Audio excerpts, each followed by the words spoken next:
has come to my attention that some of you people actually like this garbage. This tropey anime bullshit. This self-insert Mary Sue bullshit. The same bullshit anime that's using a thing that I ridiculed in Les Lindas and I know you guys laughed with me with. This shit you're watching. You should be watching a greater anime. One from a simpler time. One that has testosterone. One that when men were men and women were women. Not this bullshit. Not this Sword Art Online bullshit. And you should, don't forget about that. Start loving stuff like JoJo. Or, well, love it, but don't love it as much as the author of this webcomic. It's fucking trash. Been dying to take this and cut it to pieces. I can't fight this feeling any longer. It constantly haunts me. I can't sleep at night. I don't ever wanna close my eyes. I've been dying to take this and cut it to pieces. I can't fight this feeling any longer. It constantly haunts me. I never sleep at night. I never wanna close my eyes. I'll take a dose. Everything's loose.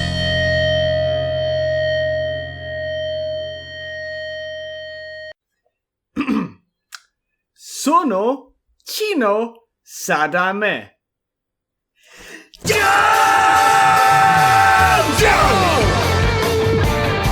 JoJo's Bizarre Adventure, an anime that at this time is taking the world by storm, is based on a manga series written and illustrated by Hirohiko Araki and was serialized in Weekly Shonen Jump from 1986 to 2004 before being transferred to the more mature monthly seinen magazine Ultra Jump in 2005. With its long record, JoJo's Bizarre Adventure has over 95 million copies in print and is one of the best-selling Weekly Shonen Jump series of all time. And believe it or not, if you've watched even a little anime in your life, chances are you've seen references and homages to JoJo without even knowing it. JoJo is one of the forerunners of the whole idea of two people with supernatural powers squaring off against each other. It also comes from a simpler time where writers just did shit for the sake of the lols.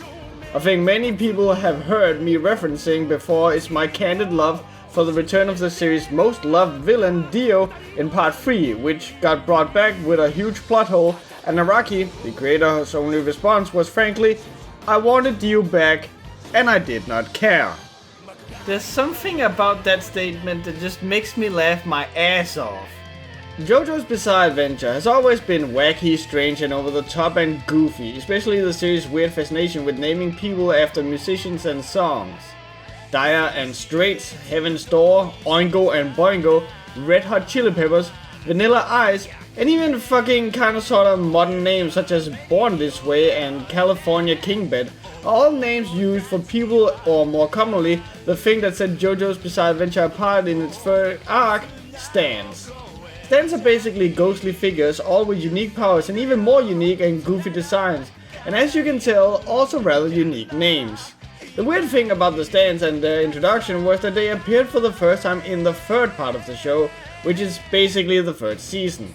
Prior to this, there had been no mentioning of it at all, and even the comic just summed it up with, they just appeared I guess, and that was it. So, am I just talking about JoJo in this episode? Pretty much, yeah. It's hard to say why exactly it is I love so much about this show. It's not like the art is especially challenging or well thought out. The art is different, kinda good, but rather wacky, and the plot is so dumb that even the comic's own creator seems to have a hard time taking it serious. However, there are some things about this raw stupid that just has you thoroughly entertained. It's always funny to see how over the top evil the villains are, and some of the abilities of the characters are so wacky that most people, like me, will be unable to do much more else than shake their head and go, "Oh, Japan." And I think it's because that this comic is originating from Japan that we can accept it being this silly and stupid. Today, we in the West have kind of accepted our rather alien behavior and what we like to think to be strange culture to just be a thing in Japan. And just like Vegas, what happens in Japan should stay in Japan. 皆さんこんにちは。私はシミティです。Today, I am going to be unboxing a package from Samurai Baya. We have already seen how the West gets fascinated by the East to the point of where it gets downright silly.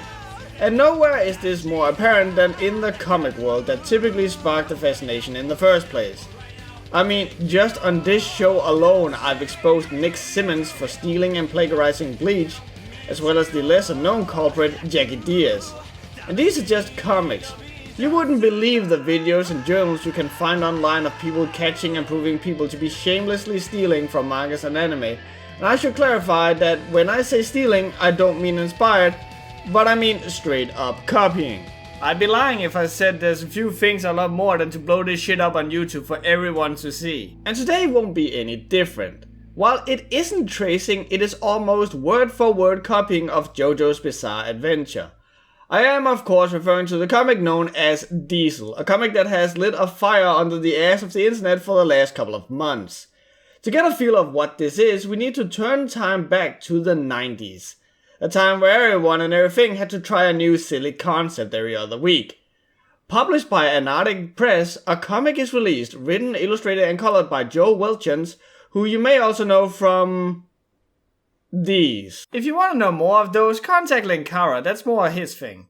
You will however find that out of all these things, Joe only ever wrote one of them, Diesel. And the reason why it falls under my jurisdiction now is because it's more or less impossible to find this comic anywhere else than the internet, mostly due to there ever only being a single issue of it, and that kinda sorta maybe makes it a webcomic. Either that or I just really want to talk about this, especially now while I've covered House Pets and Bittersweet Cannibal. I could do with something that won't get angry fans on my ass. Like I mentioned before, Diesel is an almost word-for-word copy of the original JoJo Stardust Crusaders, which is the name of the third arc of JoJo and also where, as I said, the iconic stands were first introduced. The weird thing is that America wouldn't get a hold of an English version of JoJo's Bizarre Adventures OVA till somewhere near the early 2000s. This was obviously before streaming online had become a common thing. The story goes that Joe Mitchell had come across JoJo and feared that it would never arrive to the West, and so he wished to simply write a story of his own, inspired by JoJo, in the hopes that it would get attention to the series in the West and thus help making JoJo a thing here. Only problem is that that's never disclosed in the original book, and it's first now, several years later, that he's saying this. So to me, it more just sounds like a guy getting caught with his hand in the cookie jar. So, is it really that bad? Let's find out, shall we? Because of the length of this comic, I figured I might as well just do the thing where I read it from start to finish and give my thoughts on it as we go. So we start out with this shot of a mansion. Wow, what a mansion! Inside we see a dude drinking wine and two 90s bodyguards are guarding a door. From the wrong side. I mean, someone would have to already be inside for these two to apprehend them. Anyway, a hand flies through the wall and... okay, seriously, this is the cleanest fucking cut I've ever seen. And on the next page we see the wall is, ripped open with cracks and debris, and here it's all smooth. You'd think he'd have used a laser cutter or something. It turns out the thing that punched through the wall is this big blue ape thingy, and... Does it even have a wrist? An elbow? Anything? Like, I don't cover actual published comics that often, so... the fuck? Is this quality seriously passable for publishing? I covered unpublished webcomics with better art than this, for crying out loud. Anyway, in walks the owner of the blue demon thing, and I gotta ask, why are these two bleeding so bad and resting up against the wall? They got attacked from behind with a thing that can punch through a wall with little to no effort, and they were able to slump back against the wall? Surely they'd be thrown forward, right? And also, where's all the blood coming from? I guess I could see it with the dude on the right, because he got falcon punched in the back of the head like a bitch. But what about the dude on the left? At best he got some splinters in him from the exploding door. Anyway, we get a shot of our hero, and it's generic dude guy number 12. I know I'm usually the person who says that designs shouldn't be overcomplicated Final Fantasy bullshit, but come the fuck on! Give me something! So the guy walks up to the dude who's sitting at a dinner table, finishing his meal, and I fucking love how his hair and shadows make him look so much like Dio. Also, what the heck kind of glass is that? You could fit more wine into a shot glass. We jump back in time to 3 months earlier, where we are still at the mansion, only it's nighttime now. It turns out that the Dio-looking guy's name is Mr. Bofa. Okay, and he's talking with this guy called Mr. Evans. Bofa tells Evans that he knows why he's here, and we then see how something is cutting Evans in half before his corpse is thrown in the swimming pool. Also, you gotta love this face Evans is making. Like he's just going, this motherfucker. Congratulations, you just triggered a Vietnam flashback. Jokes on Bofa. You got no idea how hard it is to clean pulp out of a pool's filter. Let me tell you. We then move to Great Britain, where our hero comes home from somewhere saying how he wants to surprise some girl. He is however stopped on the stairs when a guy yells out, I sense you're a stand user, friend, so don't move a muscle and identify yourself.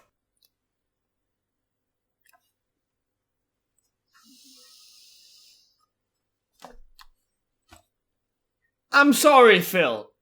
I'm sorry, I didn't know this backwards introduction of things were considered normal. Holy shit, okay. So, this is hands down the absolutely, no hyperbole, dumbest and worst way I've seen the introduction of a paranormal element. What do I mean exactly? Well, let's use what this comic is ripping off as a stellar example. JoJo. We're making a story and you're introducing something paranormal, something that the world at large doesn't know about. You need to emphasize it. Point it out. Imagine if you saw a movie where someone just shoots a fireball out of their hand and it has at no point been established that this is a thing that could be done. And when it happens, the camera doesn't focus on the hands, the conjuration of the fire, doesn't get any specific mention or showcasing. The person might as well be picking their nose, you know? In JoJo, when we see the stand for the first time, people around JoJo treat him with a sense of fear because his powers are alien. Here, they represent us, because we don't know what the fuck is going on. Even Jotaro doesn't know. He thinks there's an evil spirit fucking with him. The entire first episode of the anime where we see the stand is based around introducing the clear limits and rules of the stands. What they are, what they aren't, what connections they have to the user, and we are even shown that they're wildly different, as shown by the raw strength between Star Platinum and Magician's Red. And then we see this fucking thing, where we see the fucking stand before we see the dude who controls it. And it's such a far away shot, there's nothing presenting it. It might as well be a freaking pigeon hovering above the dude's head with so little focus it's getting. And of course, here's proof one that this is straight up JoJo. The things are actually called stands and the users are called stand users. It could be ghosts or spirits, and if that wasn't the case, the users could be stand wielders, stand masters, stand controllers, but nope. Had to be stand users. Anyway, the stand seems to be charging up electricity and... Okay, I'll have to mention it now because I'm gonna repeat it over and over again. These designs are fucking terrible! It's just a dude. It's just a dude in weird clothes. And the protagonist's stand is just a big gorilla man. That's it. Plus the powers are already so boring. This dude can shoot lightning and gorilla is super strong. Really? Need I remind you that this comic is stealing from a manga in which there's a stand that uses a fucking electrical socket? Or a radio tower? Fuck, there's a dude with the power to make super healthy spaghetti, for fuck's sake! And you took all that weird goofy creativity and boiled it down to a guy who shoots lightning and a guy who punches hard! Anyway, without warning, the generic guy 12 sends out his stand that tries to punch the lightning. Okay, why? And maybe the lightning is different, because it seems to have turned generic dude 14 years younger. I mean, look at this! You're gonna tell me that this dude and this dude are the same guy. Anyway, generic dude 12 and the other stand user are about to fight it out when a lightning strike comes down, and we're shown the person who called down the lightning is this chick, and it's just a fucking girl in a suit. Come on, where's the creativity? The stand is just a girl with boobs coming from her collarbones that shoots lightning. The exact same thing as the other guy! Really? The pull, the thing that made JoJo so cool, is that every stand was so unique and different, which made the collision between Jotaro and Dio so interesting, cause they were kinda sorta the same stands, which was unheard of. And now 2 of the 3 stands we've seen introduced is just lightning shooting. How come I can just tell that if you asked Joe, the creator of this comic, what his stand was and what it would do if he had one, he'd just be like, it shoots shit. Like, fuck off! The appeal is that the powers are super specific and with clear, obvious limits. For those of you who want to know, my stand is called Sparking Omega, and its powers is that the more damage I take, the more it can dish out in one punch. If it hits, all the damage that I had taken gets thrown on the opponent and I'm healed. If it whiffs, I take all the damage. See? Clear boundaries and super specific powers. Now if any of you want to draw a stand, like, feel free, I don't fuck, you just do whatever the fuck you want, I don't care! So the chick gives the kid Joseph a scolding. Gotta admit, that's kind of an odd name to choose for a JoJo ripoff, huh? I don't read that many Western comics. Like I read Witchblade, The Darkness, Sunstone, Death Vigil, and Bloodstain, and yes, I'm aware that all of these are attached to Sejic, so what? But yeah, I don't read that many Western comics, but surely this is not a normal thing to have all these goofy expressions all over the place. Like, what the hell? Look at this! This chick is this chick. This dude is this dude. And this dude is this dude. Holy fuck, just look at that fucking chin! Anyway, we find out generic dude 12 has the best name ever, Thomas Diesel. I think I just saw a woman get pregnant from the sheer testosterone that was in that name. It was kind of gruesome, really. To be fair though, we don't hear this dude's name is Diesel till the very end, but oh well, I just wanted to point it out because it's so manly. So Thomas is greeted by Black Chun-Li here, and can we just take a moment to talk about this dialogue? I'm so happy to see you, I missed you very much. Who the fuck says that? Like, who straight up says, I missed you very much? It sounds like something you'd find in a goddamn play made by a 14-year-old. It's so unnatural. Anyway, who the fuck is this guy now? Look at this! You cannot tell me I'm the only one finding this jarring. So, they move up to the house and someone yells, "Hey Puffy, what's going on?" Please don't tell me that her name is actually Puffy. So, just to go all cats and planet on our asses here, 3 people from various ethnical backgrounds comes out to greet Thomas and Puffy. First of all, we got Alex Olivier, Assisi, and Jet Li.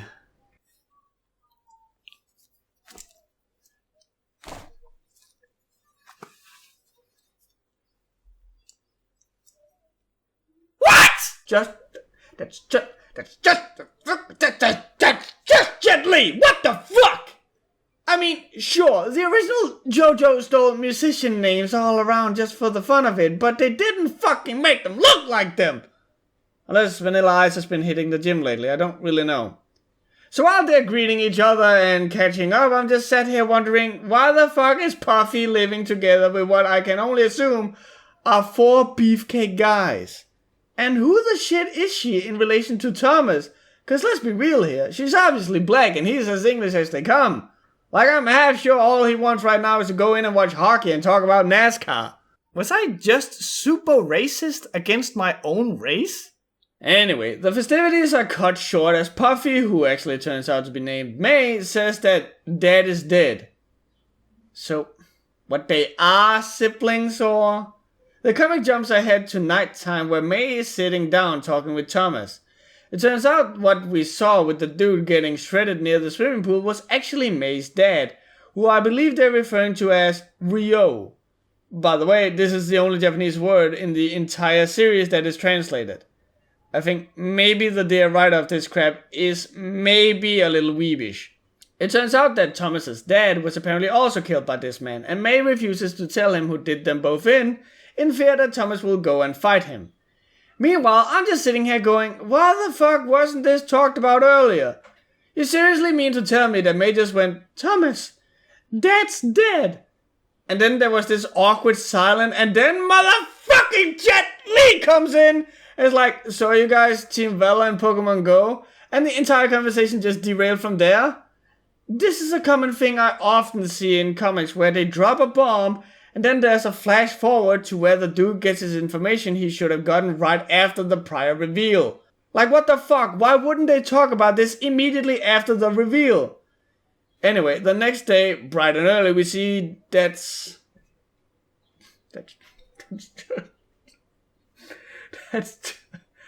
Justin Duel. That's Justin Duel! A blind man sitting on his ass somewhere using his cane to feel sound waves. You could have just stolen one of these things and it would have been less obvious. Man, fuck you. So I guess Ndul here just stabs himself with his gigantic long ass nails and a fuck ton of blood shoots out. We then move inside the house where everyone is waking up. Now, this page here actually leads me nice and easy into something I've been talking with some friends about. And it's the placement of voice bubbles. Here's the thing. No one enjoys having to guess which voice bubble comes first. It ruins the flow of a comic. Like we stated earlier in the Bittersweet Candy Ball review, the moment you're making the reader unintentionally confused, you fucked up. Simple as that. Now here's the way I see it, and you're free to correct me or say I don't know what the fuck I'm talking about or whatever, but sometimes a scene demands that you have, like here, the guy on the right say the first line. And of course you can't just have the voice bubble go all across the frame, that looks stupid. However, due to how we typically read the picture, we start from the top left and move down to the bottom right. So how do we determine which voice bubble to read first? My personal rule of thumb, which you're obviously free to ignore if you want, is that the further apart the voice bubbles are horizontally, the more inclined you should be to read from left to right and ignore the vertical line. The closer they are to each other horizontally, however, the more inclined you should be to read them from top to bottom. This is just how I do it, and I feel that it works, but I'm sure there's some super artsy-fartsy book out there that proves how wrong I am. But hey, we're not artsy-fartsy fucks here, now are we? This dude, whose name I've already forgotten and won't bother remembering, is asking where Joseph is. Again, no relation. It turns out that Joseph is out on patrol. I'm sorry, maybe it's just me, but if you know that you're being attacked, which I guess you do, because otherwise why'd you bother with patrolling and having now 6 people bunking in the same house? Wouldn't it be smarter to patrol in pairs?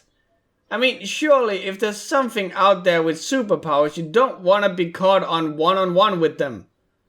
So anyway, Joseph steps on the blood that he just happened to miss somehow, and the people inside seems to hear something. I think it's the dog barking, but reading this, all I can think is that there's just some drunkard outside the house singing row, row, row your boat. Row, row, row your boat. This comic is utter trash. Stealing from JoJo and mangas in general. God, this thing sucks ass. So, genius as all fucking 5 of these are, they decide to let themselves be lured out the house straight into what is clearly an ambush. And I just love how they are still just dropping knowledge no one who has never read or seen JoJo would ever have. How do we know they can feel other stand uses? When was it established the villains had stand powers as well? And just the fact that they call each other stand users. Anyway, despite laying in a huge pool of blood, Joseph is A-OK. He gets up, but much to his surprise, the blood comes alive and fucking blows his head off, to which Thomas screams out, "Enemy stand!"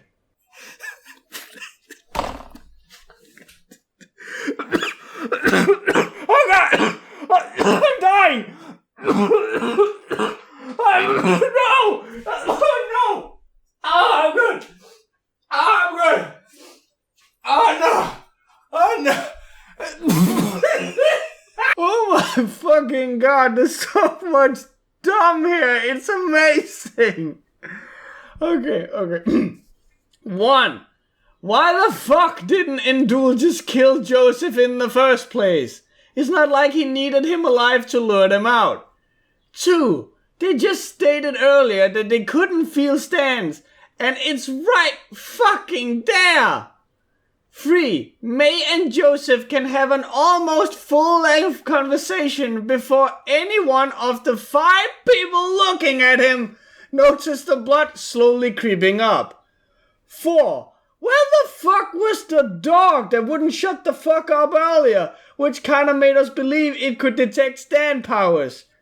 5. My favorite. Fucking Joseph's contorted, super exaggerated face as he's screaming out, "Enemy stand!" 6. Look at this fucking head. This isn't gruesome as much as it's fucking hilarious. 7. Look at his body. Why is he in the air? He was just getting up. 8. What the heck even happened? If this head is seen flying in this panel, does that mean it came flying off here? And that's the trail of blood we see? Then how the heck did it come off? Isn't the blood the thing that decapitated him? This shit got published. So, I love how their good friend Joseph just died. And reading these text bubbles, I don't get the slightest idea any of these two give a fuck. Psst, Tom, have you been able to detect the user? No, he must be controlling the stand from a distance. Like seriously, it's like fucking Joseph Who? So being the genius that May is, she decides to step on the only twig on the fucking ground and is in turn impaled against a nearby tree. Oh, and she's fine, by the way. 'Tis but a scratch. So in true JoJo Part 3 fashion, they found out that the stand is attacking through sound. Or rather, I'm saying in JoJo Part 3 fashion, but in JoJo Part 3 they actually bothered explaining how they found this out. And so what do?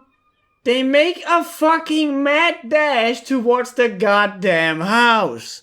Guys, and I want you to follow me in this, when this guy, and this guy, and this guy, this dog, and this fucking French fuck here are making better decisions than you are officially the dumbest people on planet fucking Earth! Like, fuck's sake, you know that it detects you by sound. You know its user is nowhere near because you couldn't feel him, because I assume like that's who you're feeling and not the stand. So obviously you should be able to deduce it's a long-range stand. And if it's a long-range stand, you're not gonna be able to just flee on foot!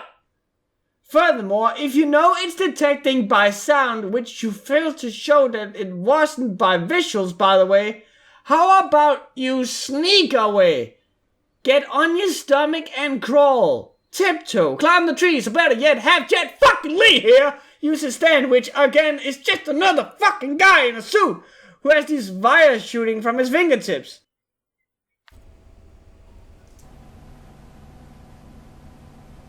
If you could do all that, what the fuck was the point with all the drama up to this point?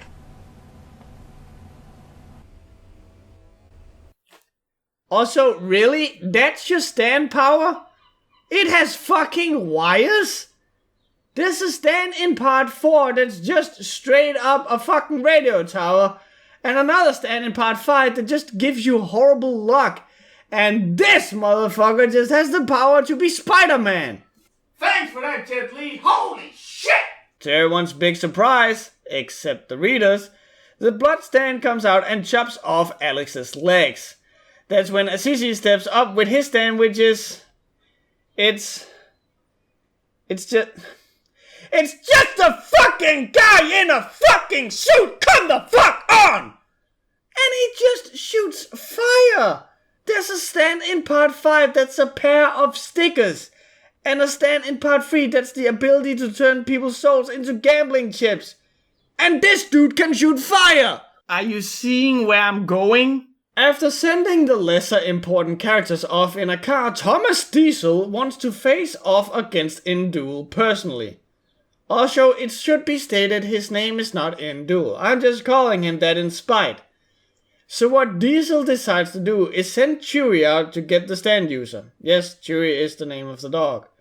Weird how the protagonist and his fucking dog are now off to fight a stand user who is blind, has a cane, uses sound in the ground to detect his opponents, and is using a stand that manipulates a form of liquid.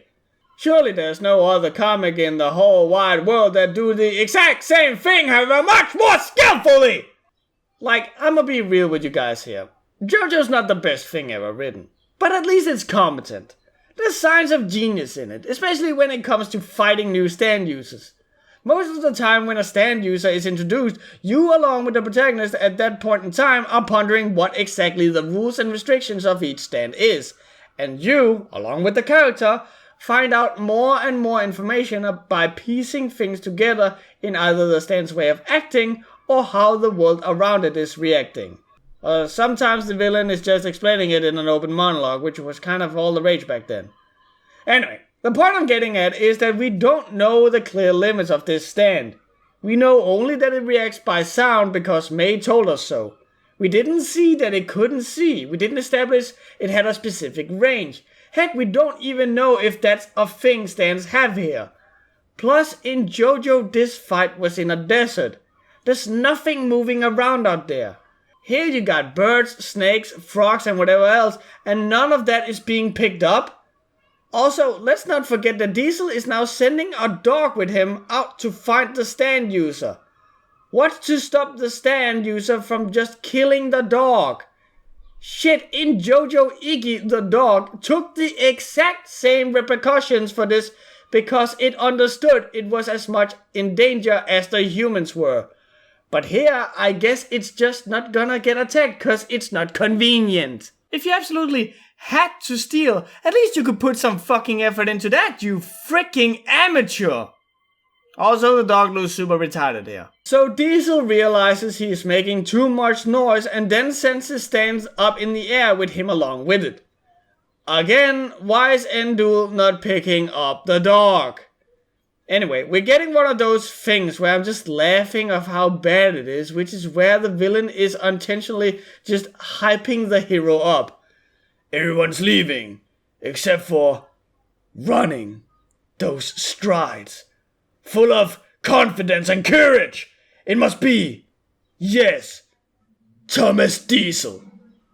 Like, I guess if you can't show your hero being cool, you might as well explain it. Worked for Las Lindas, didn't it? So Endul sends his blood stand up in the air where it explodes and hits Thomas and his stand, Meta Hammer, which I guess it's called. And it accomplishes absolutely jack shit. I swear to God, Diesel has gotta have one of the biggest protagonist armors I've seen in recent memory. Diesel lands and sets off towards Endul and is in turn punching every tree over, making as much sound as possible. Gee fucking willikers, if only Endul's stand could slice up everything in a general area. That would be super fucking useful, wouldn't it? But it doesn't have the time before Chewbacca, yes again, I need to remind you that's the dog's name, jumps at Endul before it's being struck down. So the motherfucker can see. The entire idea, the thing that made Endul cool, was that he used his stand not just as a weapon, but as an extension of his own handicap. It was a clever and interesting way to explain why Endul had that superhuman hearing. But this motherfucker can quite clearly see. We see him reacting and looking at the dog in the air. There's no way that could be a sound. He's even able to hit it, for fuck's sake. Also, this makes this upcoming part super dumb. And Duel starts focusing again, but can't seem to find out where Diesel is. However, when the blood is being touched by Diesel's shadow, he finds out that Diesel was right behind him all along, cause that's what Jotaro was! The only fucking problem is that Endul was blind in JoJo. It showed a clear weakness in Endul's otherwise almost impenetrable defense, and Jotaro was as of such shown as the genius strategist he was meant to be, by exploiting that to his own benefit.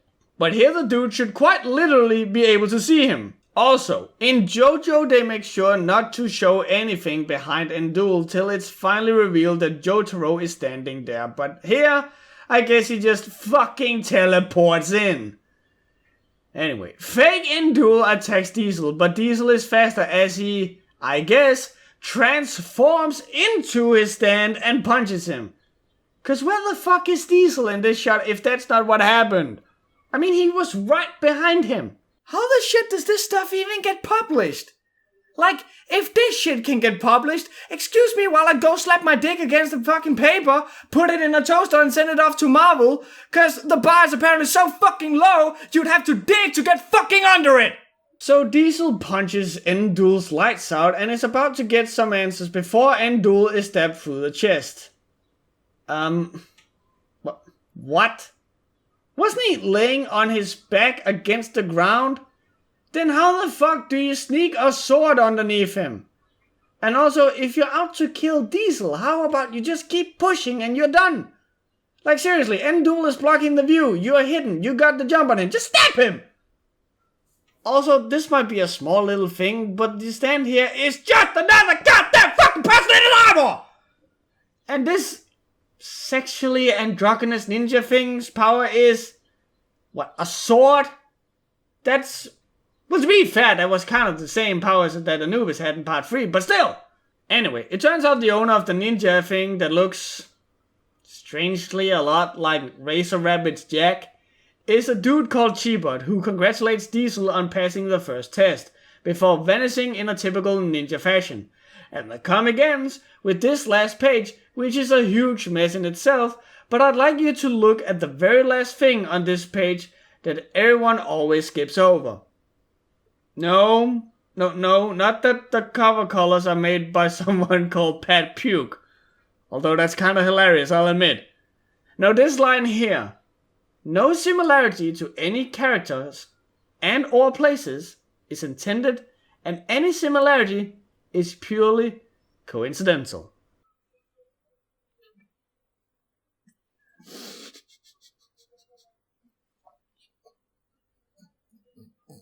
Fuck you! Oh my god, where do I start? Heck, where do I stop? There's just so much wrong here. First of all, let's get the obvious thing out of the way. No, Joe, I don't believe you did this just because you wanted to bring attention to JoJo in the West. This is an unapologetic plagiarizing attempt on stealing a well-known and well-loved story and claiming it's your own. At no point, in any shape or form, have you ever mentioned Araki's name or JoJo. And there's no way in any shape of existence that this can not be stolen from JoJo. It's so obvious that entire scenes are straight up lifted from the original comic. Names, concepts, location, all of that, sure, that's fine. All of it together, not so much. But to be straight up copying entire scenes? Fuck you! And what's even more unapologetic is, you fucking dropped the ball, dude. I'll happily admit JoJo has its gigantic summer flaws. I don't think I can honestly find a single person out there who can truthfully tell me why they love JoJo. Cause, in all honesty, most of us just like it cause it's kinda sorta terrible. The good kind. It's the dumb shit you toggle your brain off to and have a wacky laugh with. So it really shouldn't be hard to write a better serious story than JoJo. It's like trying to make a better plot than a porno. It's not that hard. Yet Joe Welchins fucked it up big time. This is terrible. There's no creativity in this comic. There's no consistency. The characters are super dumb. The story's all over the place. The pacing is terrible, and the art is some of the worst I've seen in an actual published comic in my entire fucking life. Put a goddamn fork in this. It's done.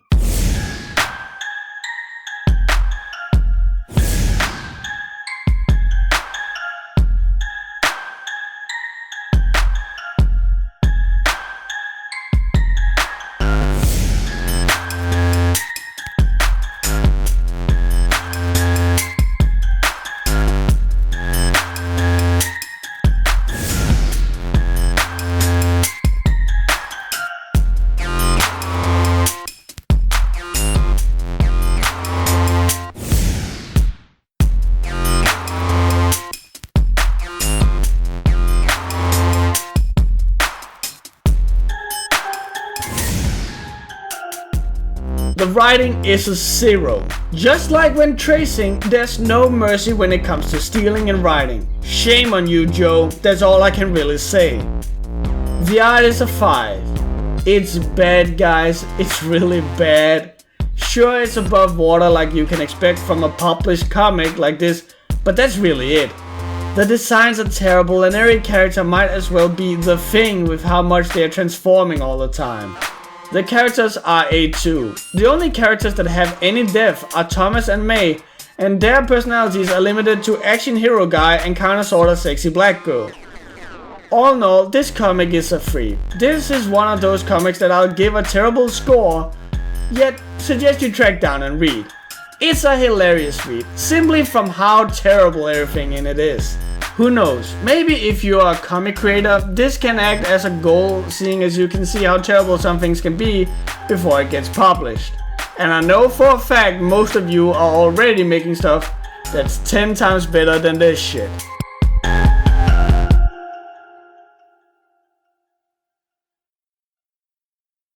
So that's Diesel. By all means, if you know of any other comics out there that are either traced or just lifted from someone else, let me know. I adore exposing dirtbags like this. Yeah, okay, it's a little excuse me. Hello? Is anyone there?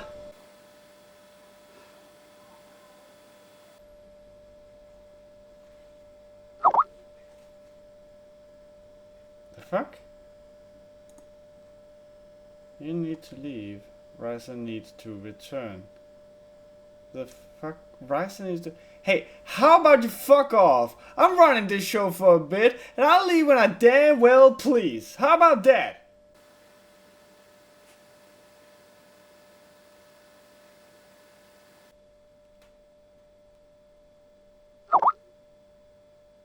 That's not how things work. Turn back to Ryza. What are you gonna do, bitch? You think I'm scared of you? You're just some troll on the internet. All you got is your word, so fuck off!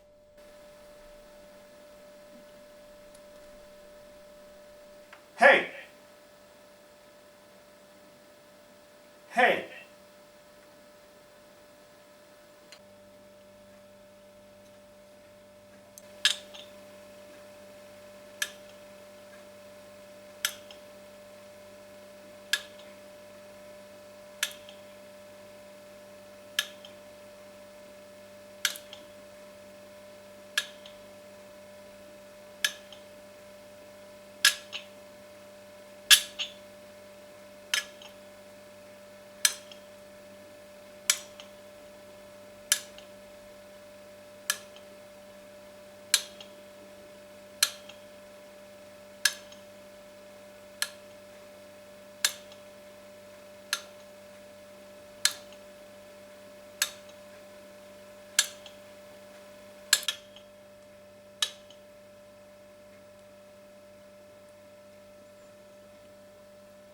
You're here,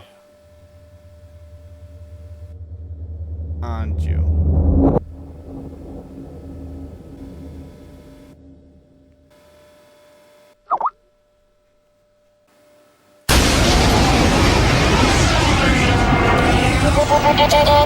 Well.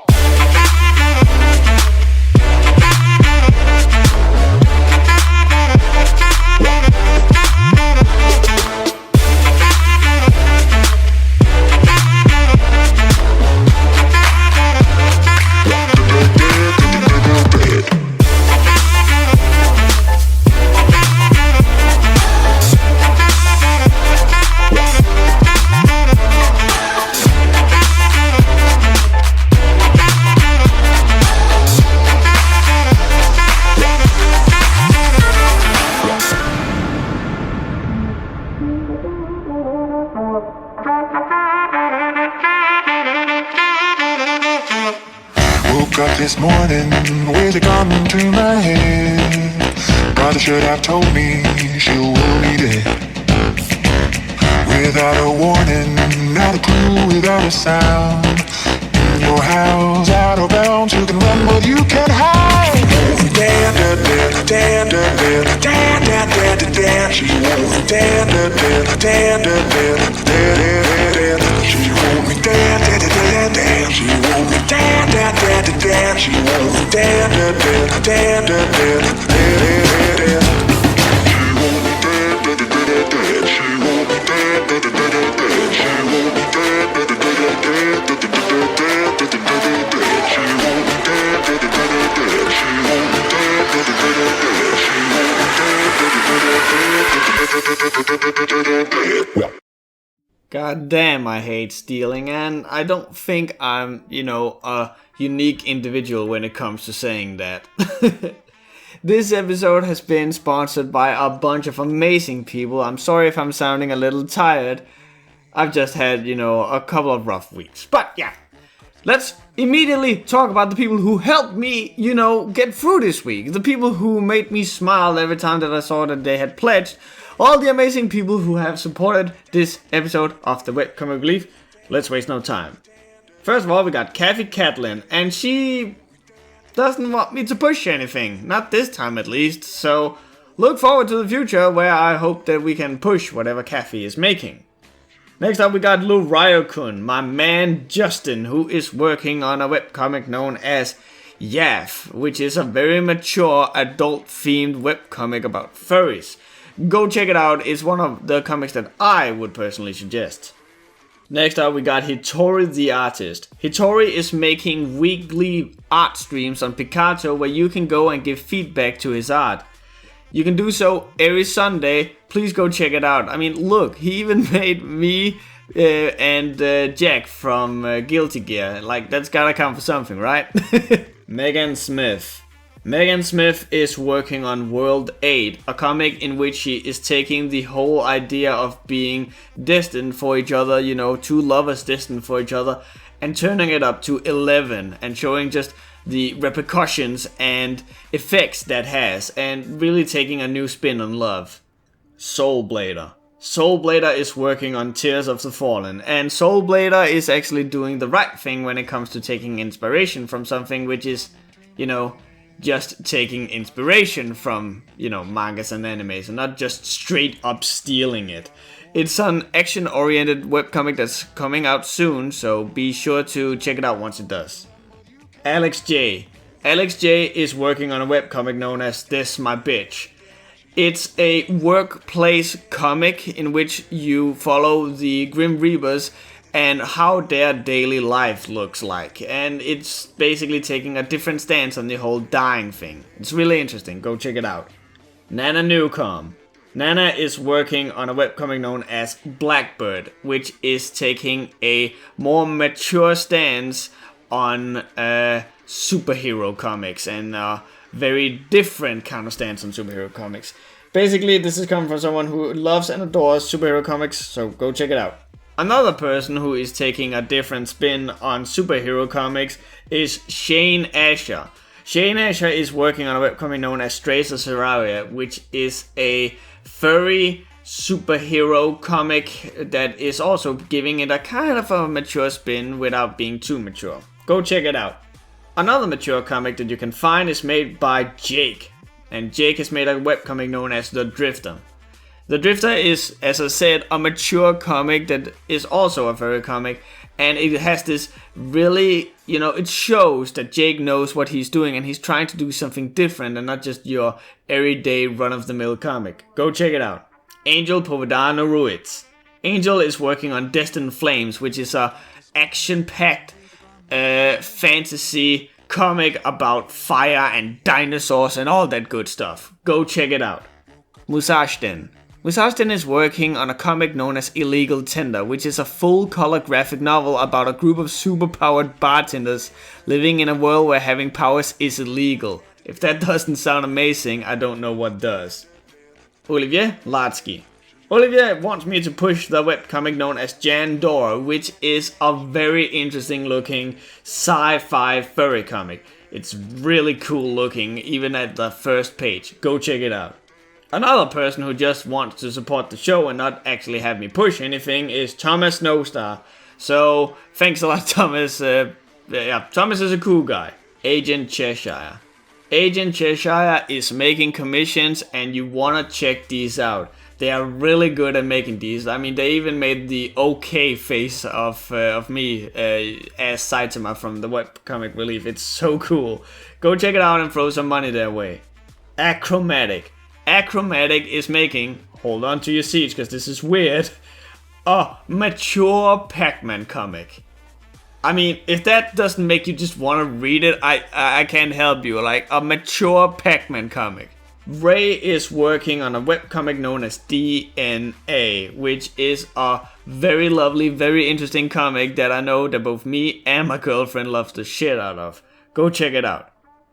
Shiv. Shiv is working on a webcomic known as Key to My Heart, which is a very lovely, very heartwarming and very interesting and a good read if you want something romantic.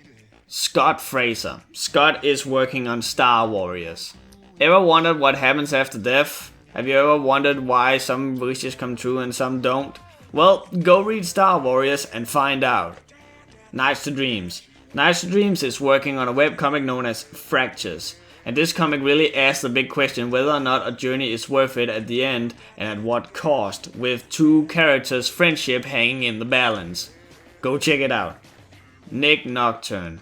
Nick Nocturne is the host of the YouTube show known as Nightmind, which is my favorite YouTube channel on all of YouTube.